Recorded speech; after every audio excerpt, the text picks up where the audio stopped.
Deputeti socialist Erion Braçe ka reaguar sërish pasi u vendos në listën e hapur të Partisë Socialiste në qarkun e Tiranës për zgjedhjet parlamentare të 11 majit. Me hir ose me pa hir, do të më keni në parlament, u shpreh deputeti i Partisë Socialiste.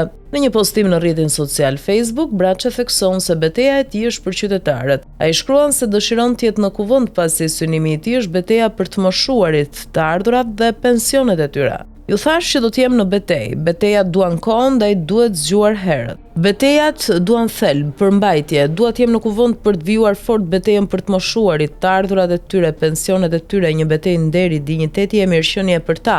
Tani do më hidhe në fyt të fortët e rrjetit aty ishe përse nuk e bëre. Janë të gjithë ata që nuk e din kush je, çfarë ke bërë, si e ke bërë, si ke votuar. Por natyrisht jam gati të dëshmoj të gjithëve se çfarë kam hequr, të shkull nga mendja ministrave të financës, ekuilibrin buxhetor të numrave ngulur në kokë si frik, por edhe si rahat nga 2016 e këtej, për të mbrojtur një bonus të lartë për të moshuarit, kur reforma e pensioneve nuk zgjidhi hallin e madh të ardhurave të ulta, për të gjithë ata që kishin dalë në pension para asaj reforme. Përballë me ministra që kujdeseshin për buxhetin e në fund vitit linin pa përdorur 40, 50, 60, 100, 430 milion euro pa përdorur. Do ta bëj këtë betejë në kuvend këtë herë pa rregulla, pa pyetur për to, boll kam dëgjuar, pritur, analizuar, reflektuar, e fundi ka qenë pa vendim. Duke pritur të mendohen ministrat. Nuk ka më kohë për ata që janë më keq sot, por nuk ka më kohë as për ata që janë më mirë sot e do jenë në pension nesër. Kjo betejë nis punëdhënësit e mëdhenj, ata që kanë grumbulluar numrin më të madh të punonjësve, ata që gënjejnë më shumë, bëjnë evazionin më të madh që nuk lën pensionistët të marrin atë që ju takon. Me ta e kush i del për zot është kjo betejë, për çdo të moshuar, përfshirë dhe prindrit e mi, secilin që merr më pak apo pension 20.000 lekë. Arsyeja për të qenë deputet nuk ka lidhje me të bërit ministër, por me përfaqësimin e njerëzve, shpreh Erion Braçe.